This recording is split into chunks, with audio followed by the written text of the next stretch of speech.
আবু হুরায়রা রাদিয়াল্লাহু আনহু থেকে বর্ণিত, তিনি বলেন, আমি রাসূলুল্লাহ সাল্লাল্লাহু আলাইহি ওয়াসাল্লামকে বলতে শুনেছি, নিশ্চয়ই কিয়ামতের দিন সর্বপ্রথম শহীদদের ফয়সালা করা হবে, তাকে আনা হবে, অতঃপর তাকে আল্লাহর নিয়ামত রাজির কথা জানানো হবে। সে তা স্বীকার করবে। তখন আল্লাহ তাআলা বলবেন, তুমি তা পেয়ে কি আমল করেছ? সে বলবে, আপনার জন্য জিহাদ করেছি, শহীদ হয়েছি। আল্লাহ তাআলা বলবেন, মিথ্যা বলেছ, তুমি জিহাদ করেছ যেন লোকে তোমায় বীর বলে, আর তা তো বলা হয়েছে। অতঃপর তার ব্যাপারে নির্দেশ দেওয়া হবে, তাকে উপর করে টেনে হিঁচড়ে জাহান্নামে নিক্ষেপ করা হবে। এরপর আনা হবে যে ইলিম শিখেছে, শিক্ষা দিয়েছে এবং কোরআন তেলাওয়াত করেছেন। অতঃপর তাকে আল্লাহ তাআলার নেয়ামত রাজির কথা স্মরণ করিয়ে দেওয়া হবে। সেও তা স্বীকার করবে।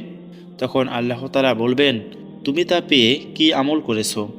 সে বলবে, আমি ইলিম শিখেছি, শিক্ষা দিয়েছি, আর আপনার জন্য কোরআন তেলাওয়াত করেছি।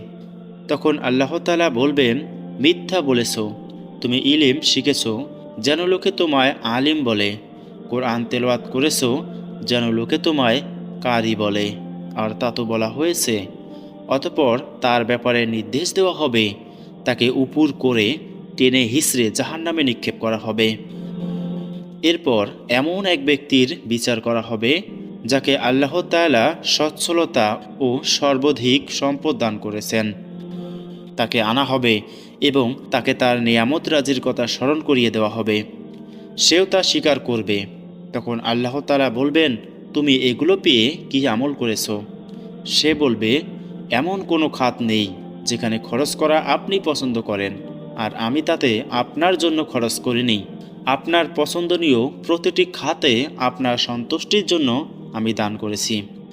তখন আল্লাহ বলবেন, তুমি মিথ্যা বলেছ, তুমি দান করেছ যেন লোকে তোমায় দানবীর বলে, আর তা তো বলা হয়েছে। অতঃপর তার ব্যাপারে নির্দেশ দেওয়া হবে, তাকে উপর করে টেনে হিঁচড়ে জাহান্নামে নিক্ষেপ করা হবে।